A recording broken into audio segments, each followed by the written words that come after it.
Oke, rekan-rekan Akademi, apa kabar? Usap dengan video baru. Pada video sebelumnya, saya mengolah data dengan topik ya data dari project riset saya mengenai vaccination certification, di mana saya sudah mengolah ini ya deskripsi dari participants.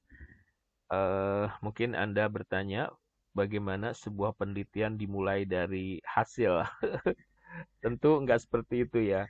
Ada di video-video sebelumnya itu udah ada sebuah perjalanan ya. Jadi di mana saya udah mengolah, bukan udah menolak, udah memulai menulis bab 2, bab 3. Nah, ini hasilnya. Nah, sekarang masih bicara dengan hasil, saya masih punya dengan SPSS adalah saya pakai bahasa Inggris ya, validasi atau bahasa Indonesia aja, uji validasi dan reliabilitas data ya. Saya menggunakan heading 2. Oke.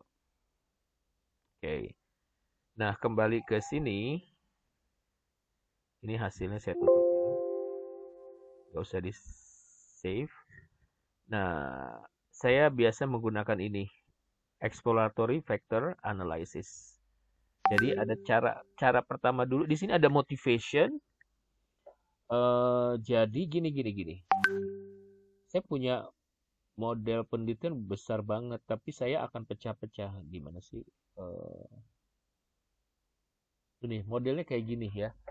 Jadi ini bukan yang ini, sorry. Bukan yang ini ya. Jadi oke, anyway, di sini ada motivation ya, ada travel motivation.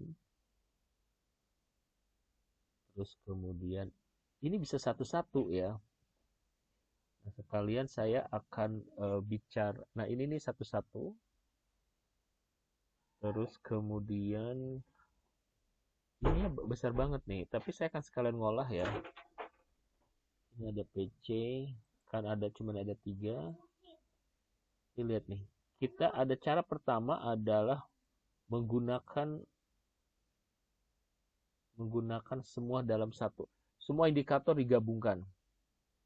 Ya, semua indikator kita lihat hasilnya seperti apa. Ini ada option, sorted by size, continue, lalu rotation. Oh ya, option. Ini saya ganti titik 4 ya. Continue, lalu rotation. Direct oblimin, ini saya ganti tambah 40. Oke. Nah, ini karena semua indikator dari semua variabel, lalu saya pergi ke extraction. Enggak deng. Saya biasa menggunakan principle ya. Descriptive, saya klik KMO. KMO itu untuk menunjukkan dengan jumlah indikator seperti ini, apakah jumlah respondennya cukup atau enggak gitu. Ini KMO ya. Oh, nilainya 0,9. Artinya udah sangat cukup. Lalu pattern matrix. Lihat pattern matrix ini AC, AC, AC, AC. WA, WA, WA. Nah, WA, AC lagi, WA. Nah, ini menunjukkan, ini kalau ini campur-campur, ini ada WA. Ini ada AT. Ya, ini menunjukkan bahwa dengan cara pertama ini nggak bisa. Kenapa? Karena bergabung-gabung, cuy. TB, TB, TB, TB aman ya. AS, AS 2 aman. AS, AS ini sepertinya ada 2 dimensi AS ini. Terus ada TI.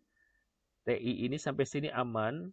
Tapi kemudian WA ini gabung dengan PC. WA PCTR gabungan. Berarti saya nggak bisa menggunakan cara pertama. Cara kedua adalah gitu. Kalau cara pertama nggak bisa dipakai, maka cari alternatif lain. Cara pertama saya pakai ini. Jadi yang kita gunakan adalah satu persatu. Satu persatu KMO nggak perlu. Kenapa? Karena yang dibutuhkan menghitung KMO itu seluruhnya, seluruh indikator. Sementara dia cuman per variabel aja kalau yang cara ini.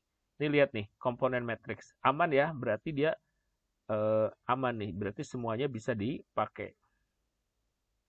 Karena semuanya bisa dipakai, berarti saya langsung eksekusi untuk menghitung. Sebentar.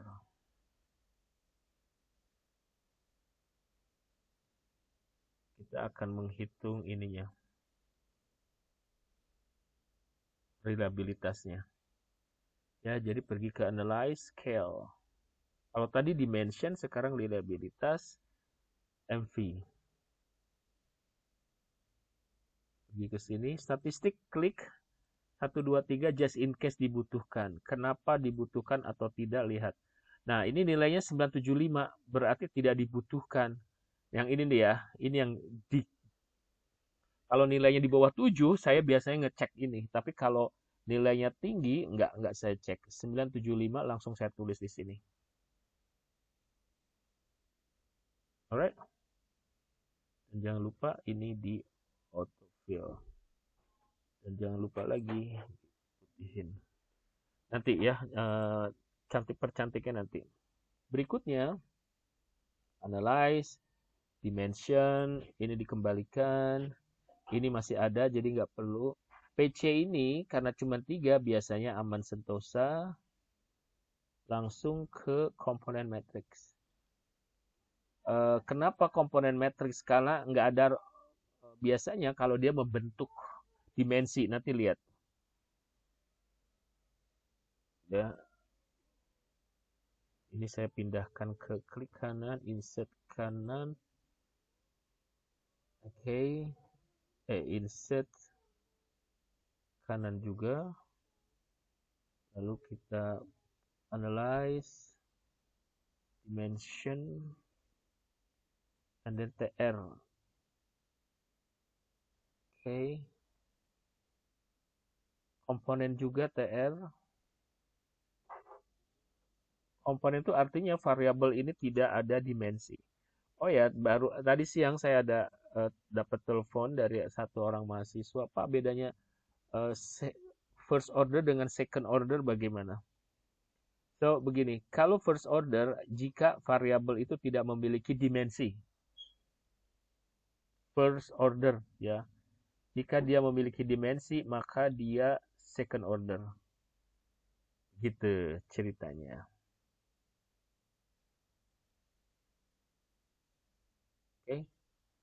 Nah, saya masih uji EVA dulu ya, exploratory dulu. Exploratory itu ya uji apa?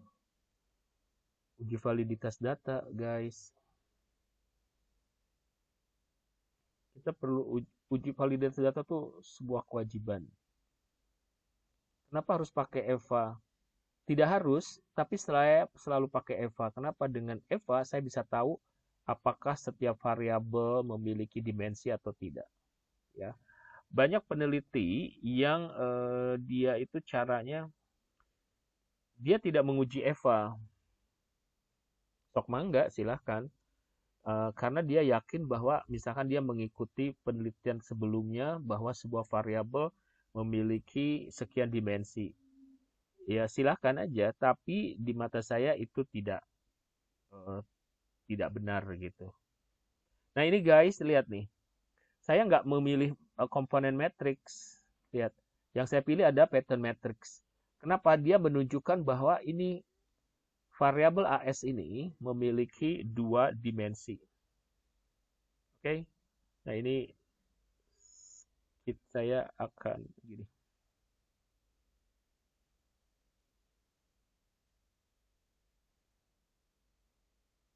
Ini saya 2 dimensi, tapi tabelnya saya akan buat seperti ini.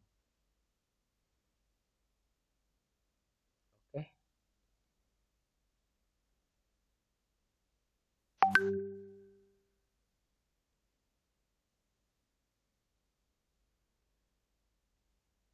Ini nanti dalam praktiknya saya tidak akan pakai semua. Ini hanya untuk ngolah data aja. Kenapa? Karena saya bisa saja akan bikin beberapa artikel karena ini variabel terlampau banyak. Nih lihat, ini walaupun banyak tapi tetap 1 dimensi. tidak ada dimensi ya. Tidak ada variabel itu kalau cuman ada satu komponen artinya dia tidak memiliki dimensi gitu.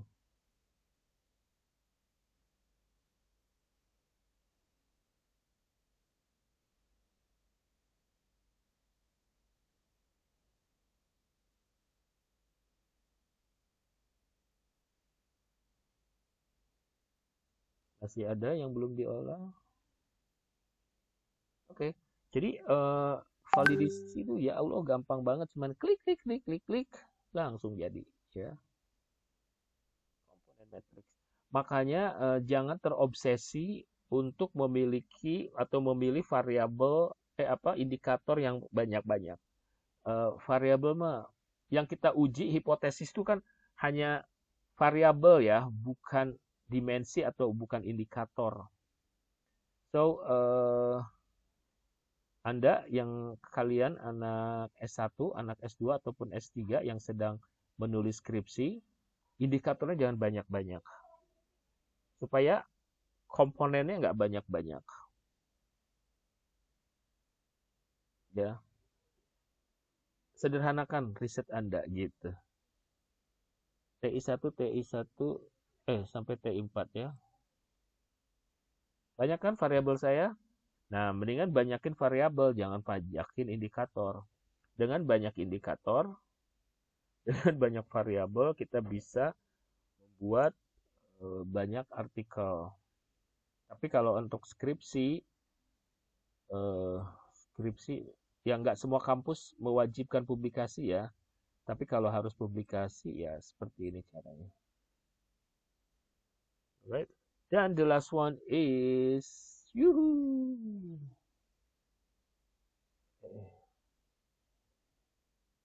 TB.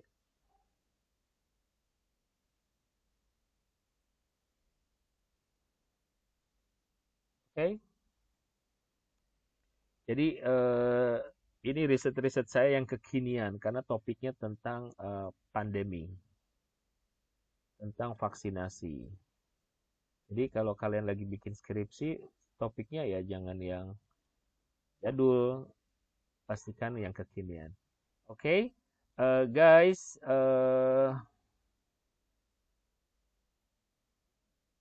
ini uji validitas ya, uji reliabilitasnya tadi udah saya tunjukkan kepada Anda. Ini saya ulangi lagi, reliabilitas itu tag scale. Kita akan mulai tadi yang paling belakang ya. Ini yang TB. Klik statistik. Klik ini masih ada tadi ya, karena kenapa masih ada? Karena komputernya belum mati. 912. Seperti itu. Pastikan angkanya di atas, angkanya itu 0,7 ke atas ya. Jangan kurang dari itu. Untuk menunjukkan bahwa variabel ini reliable. Oke. Sekarang yang TI. Oke, begitulah. Semoga video ini membantu Anda. Sampai ketemu lagi pada video saya yang lain. 925.